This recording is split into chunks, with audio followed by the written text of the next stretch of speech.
Alrighty, so today I am playing Tampa MX.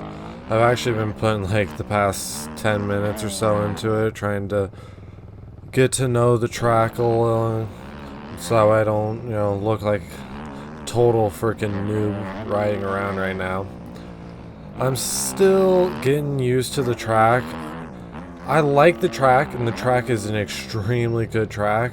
I'm not a fan of how he chose to face up the jumps. The way that the facing on some of the jumps are remind me a lot of a local track I know IRL. I'll just say it just because I doubt any of you have ever heard of it or gone to it. It's called Abbott MX. And recently I've not been a fan of that track because it feels like they've started just trying to make all the jumps ridiculously big and trying to make it so that the guys just want to feel cool. They don't actually care about going fast. They just want cool, big, sketchy jumps. That way they feel like they're flying and feel like they're awesome. And this kind of reminds me a little bit of that. There's just some big, lofty jumps. I wouldn't complain about this one and the one before, just for the simple fact of they are good jumps. It's just some of them, like this one right here, that's a really peaky jump for it just to be such a small little triple like that. That is really my only complaint about the track, though. I love the way that he did a lot of the pre-road. You can tell in some areas he just did a little bit of a straight line across the track trying to do the pre-road. I'm not a track builder. I've tried to get into it, haven't really finished the setup process of doing all that yet, but I haven't really done track building, so I won't judge too much on that one for the simple fact of placing each individual bump can take a long ass time, especially if you're trying to make somewhat decent, like realistic-y road. So I won't complain too much about that. I will say I do love the layout of the track. It is pretty creative and unique.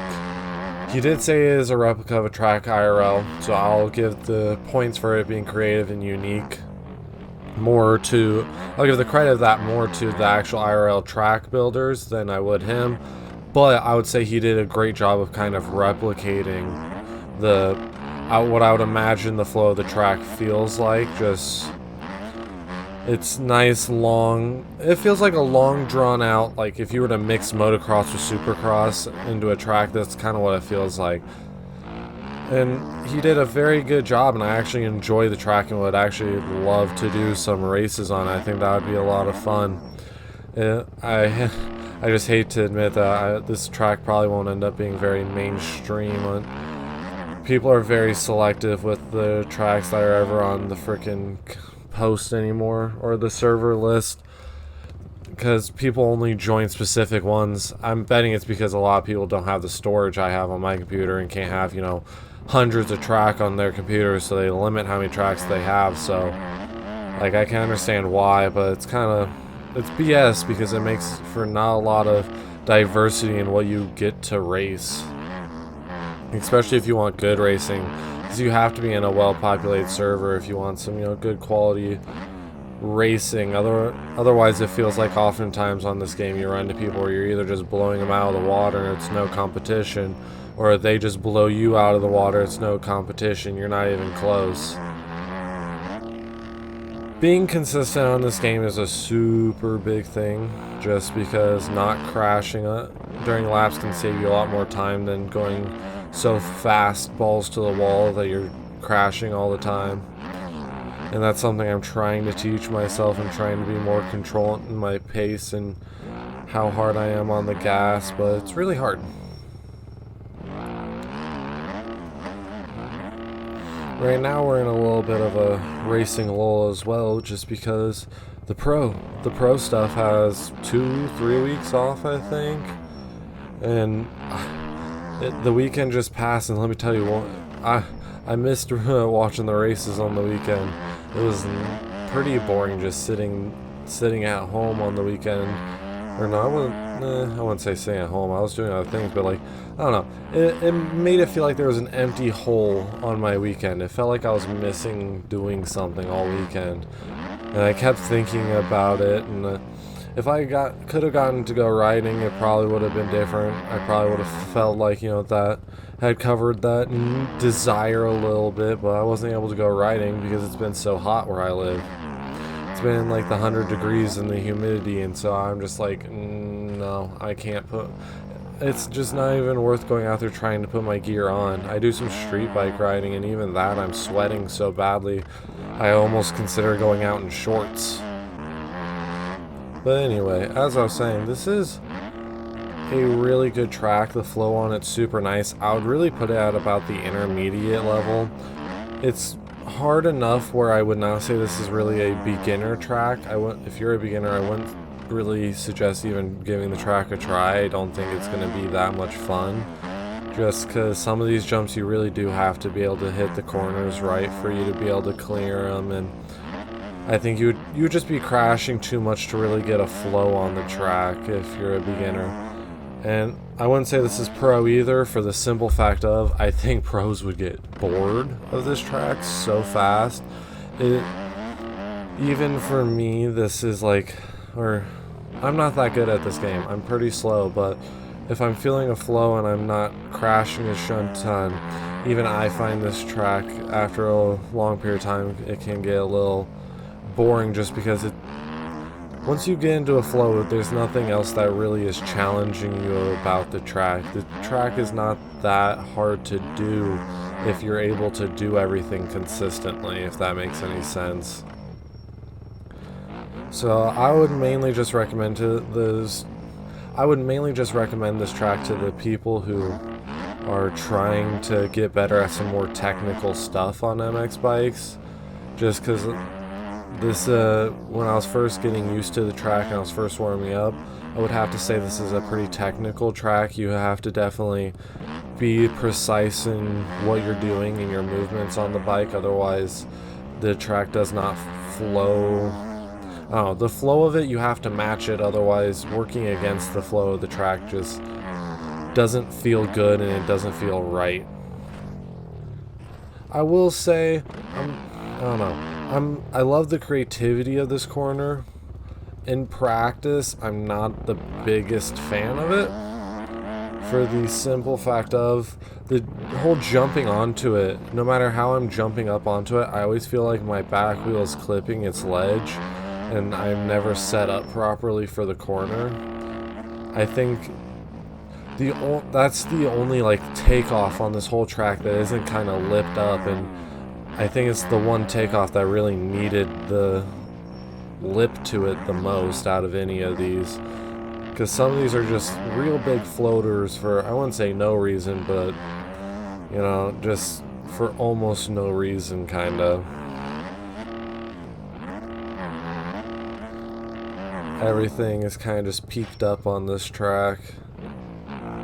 Also, my other worry on this track is it might potentially turn out to be kind of one-lined in a race scenario, because some of these insides work a lot better than the outsides in certain corners, and some of the outsides work a lot better.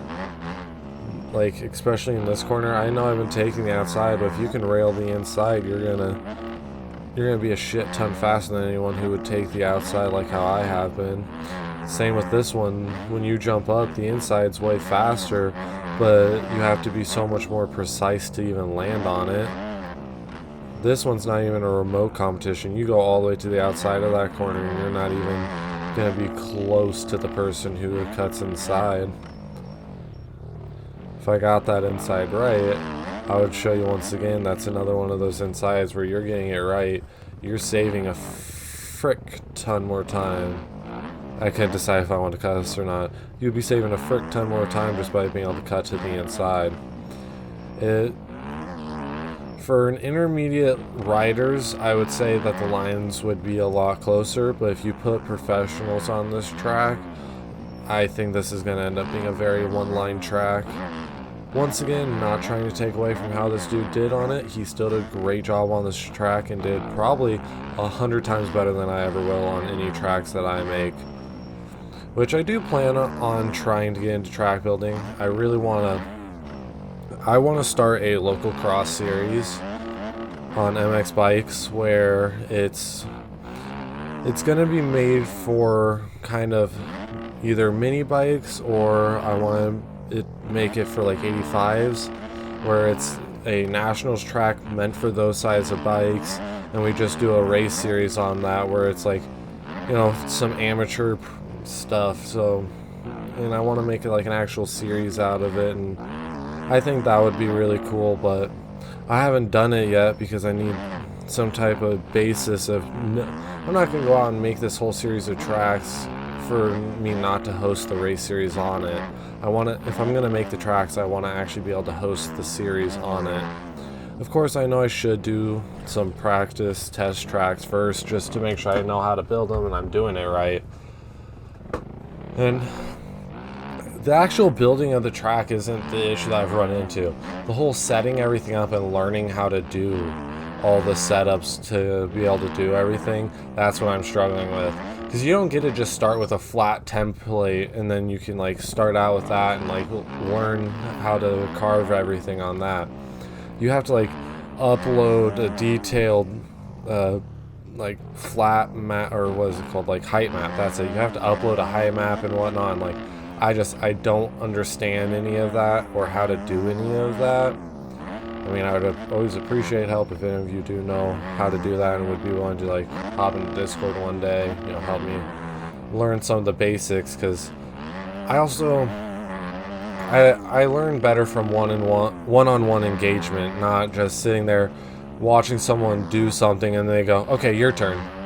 And that's kind of how I've been learning. I've tried watching some like the TFC tutorials and that kind of stuff, and I don't know, the way that they're explaining it in the videos, it never seems to explain it in a way that I personally understand, or they're not explaining the exact thing that I need help with, and I have to go through all the videos to try and figure out what I need help with. So if anyone wants or is willing to help me out and trying to learn how to do that kind of stuff, I would definitely appreciate it. Because I'm not that good at this game, and I know I'm never going to be that good at this game, or when I say that, I'm never going to be professional. So I would love to be some type of creator for this game, whether that's content creator or map creator or whatever. I would love to help the community, because I do love this game. This is probably my favorite dirt bike game. Is there things about this game that frustrate me? Yes. Is there things that annoy me? Yes. But it's still my favorite dirt bike game, and there's no other dirt bike game that quite feels like it, to be honest. Anyways, I've probably been rambling on for 20 minutes or something, so I'm going to shut the fuck up and let you guys get on with your days. Hope you have a good one. Peace.